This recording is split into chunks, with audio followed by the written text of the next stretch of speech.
Você também anda achando as notícias da política meio surreais? Ou você é desse povo que simplesmente largou mão, desistiu, não aguenta mais se informar? Você conhece alguém que não aguenta mais ouvir notícia? Eu fico pensando demais em como é que a gente chegou nesse ponto. A gente convive diariamente com o absurdo em volta, mas vai tocando a vida normalmente. Tem coisa que, sei lá, 20 anos atrás seria um escândalo nacional, maior falta de respeito, e hoje, assim, parte do nosso dia a dia, ninguém liga, a gente aceita, vai levando, acha que tá tudo bem. E é uma coisa meio desesperadora, porque todos nós, mais velhos, né, vivemos isso. E de alguma forma, a gente é parte dessa sociedade que deixou isso acontecer. De que jeito será que eu poderia ter participado para evitar? Será que eu poderia mesmo ter evitado? Tem como reverter esse processo? Se tem como mudar a sociedade toda, é uma questão de fé, né? Não de análise. O que eu posso te ajudar aqui é te ensinar uma técnica para você voltar a sua conexão com os seus valores pessoais no meio dessa contaminação de caos que a gente tem. Tem uma técnica fácil para você avaliar se você tem deixado passar batido as coisas que vão contra aquilo em que você acredita. Para você que ainda não me conhece, eu sou Madeleine Lasco, sou jornalista da área política há 24 anos, já trabalhei no STF, já trabalhei no Poder Legislativo e também ajudei centenas de pessoas a aprender política do zero, de um jeito fácil, com estudarpolitica.com. Ele está aqui no primeiro link da descrição, confere que você vai adorar e aproveita que está com descontão por tempo limitado, cupom AMOR15. Ah, e não esquece de deixar aqui, ó, o seu like para o vídeo ganhar mais alcance e manda o seu comentário sobre o tema de hoje e o que mais você quer ver aqui no canal. Bom, vamos aqui a história de normalizar absurdo. O que é o mais importante? É a gente entender que caminho foi esse que nós tomamos para a gente evitar se desviar outra vez. Tem uma frase que eu adoro e que vários personagens da vida política, da história, já falaram. Quem não conhece a própria história está condenado a repeti-la. Então, para a gente começar essa conversa, eu vou apelar para um recurso da comunicação. Pá! Impacto! Ui! Eu vou te mostrar um vídeo da novela O Bem Amado. É um vídeo de 1973, em que o personagem principal é o prefeito picaretaço Odorico Paraguaçu. Esse texto é de um grande dramaturgo, Dias Gomes. Ele era muito tirador de sarro. E ele mostra, assim, esse absurdo do narcisismo dos políticos. Você presta atenção, porque esse pedacinho que a gente vai mostrar era uma piada, mas uma piada rasgada. É verdade, Nina, ninguém naquela época pensava em cogitar na vida real um negócio desses. Se liga. O prefeito de Sucupira. Vamos torcer para que ele não chegue a presidente de uma superpotência. Que é desumano, senhor Dirceu? A gente pedir que as vacinas e os medicamentos cheguem à mão do doutor Leão, ele não vai ter como impedir a epidemia. E daí, senhor Dirceu? E daí, senhor Dirceu? E daí, senhor Dirceu? Daí que vai ser uma calamidade. Eu não sei como o senhor pode pensar nisso, me dá até arrepio. Vai morrer gente aos montes, daqui a pouco vai ter até que aumentar o cemitério. Não, o senhor não conte comigo para isso.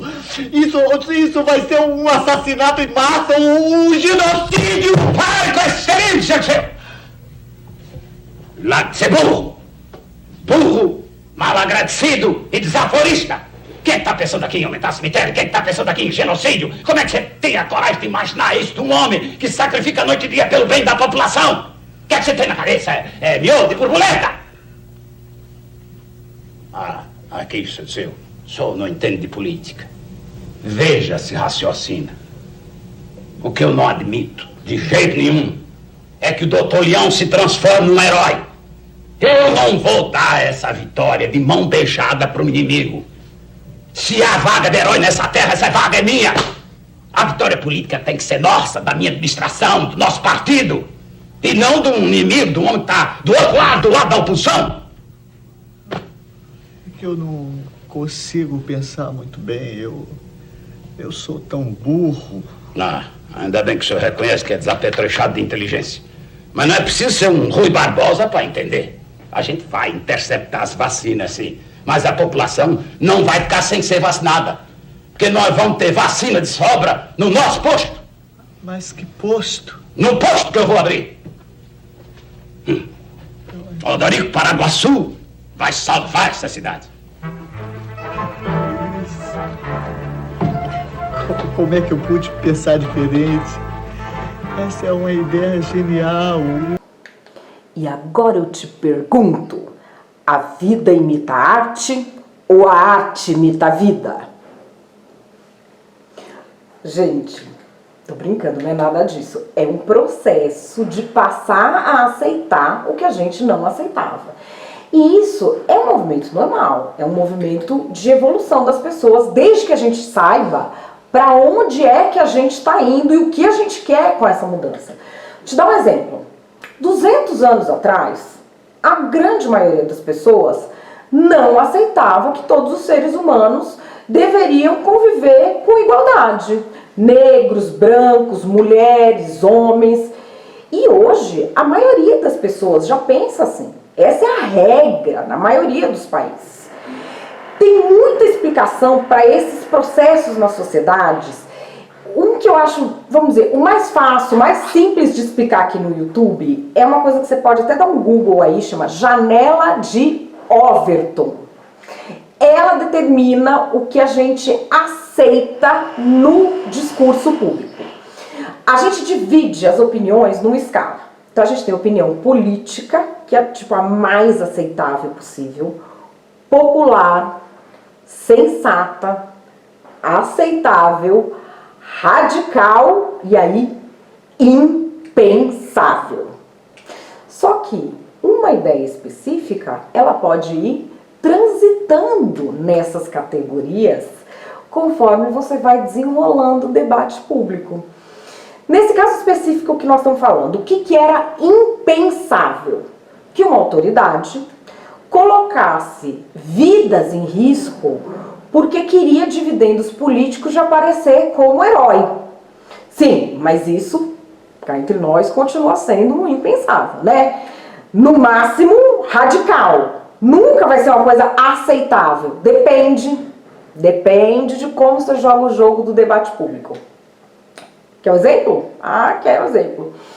Se você conseguir amplificar um discurso de que tem um inimigo oculto muito forte e ele precisa ser combatido, e esse inimigo é o que impede as mudanças, o fim da corrupção, esse inimigo, ele está impedindo o sucesso de todas as pessoas de bem que se sentem frustradas.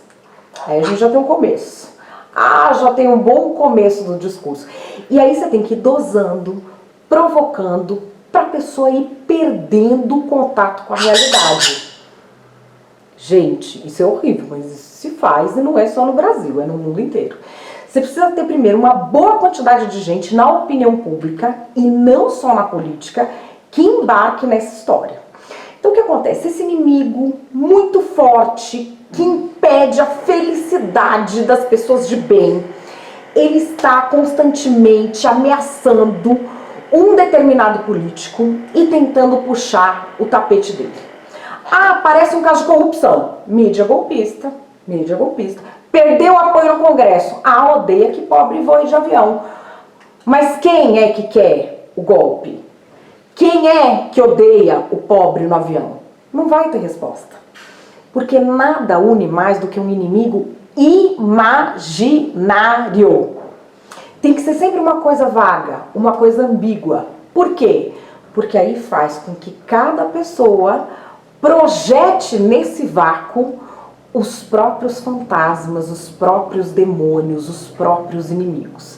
E quando você chega nesse ponto, que é impensável, inadmissível, de arriscar vidas humanas em nome de um triunfo político, as pessoas vão aceitar. Porque aí elas vão ter um motivo ótimo. Porque o objetivo daquele inimigo imaginário que quer acabar com todo mundo é, primeiramente, esmagar esse governante. Então, se ele não fizer todo o possível para mostrar o quanto ele é bom, todos nós vamos ser esmagados.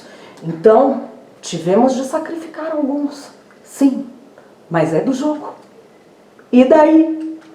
Ok. Você já deve ter entendido o discurso, mas como é que a gente escapa disso nesse caos, né? Porque todo dia é uma coisa nova, é todo dia um grita daqui, outro grita dali, outro dia... 2 pontos para você. Princípios e fatos. Primeira coisa que você tem que ter em conta, não pode perder essa conexão, pense nisso diariamente. Quais são os seus princípios? O que é mais importante para você na sua vida, o que é inegociável? É o direito à vida? É honestidade? É respeito? É a sua família? Escolha alguns, eu colocaria assim uns 5 para ficar uma coisa bem fácil de você lembrar. E comece a prestar atenção quando você sentir uma tentação de trair um desses princípios para justificar as atitudes de alguma pessoa poderosa. Por quê? Esses são limites muito importantes. E lembra sempre uma coisa, você não tem obrigação de ter opinião sobre tudo, de dar opinião sobre tudo em rede social e nem de assumir um lado sobre tudo que acontece no mundo. Outro ponto, fatos. O que as pessoas falam toca muito, né, nos nossos corações. Mas vou te sugerir outra coisa, presta atenção no que as pessoas fazem, em quais as consequências de cada episódio. Seguinte, meu bem, figueira não dá maçã. Não tem fruto ruim que sai de árvore boa, nem fruto bom que sai de árvore ruim, portanto, ó, olho vivo. Bom, eu espero que eu tenha ajudado você, eu quero saber sua opinião sobre isso, comenta aqui embaixo, não deixa de deixar o seu like, se inscreve no canal se você quer mesmo ficar preparado para debater política, aqui embaixo no link, estudarpolitica.com. Beijo!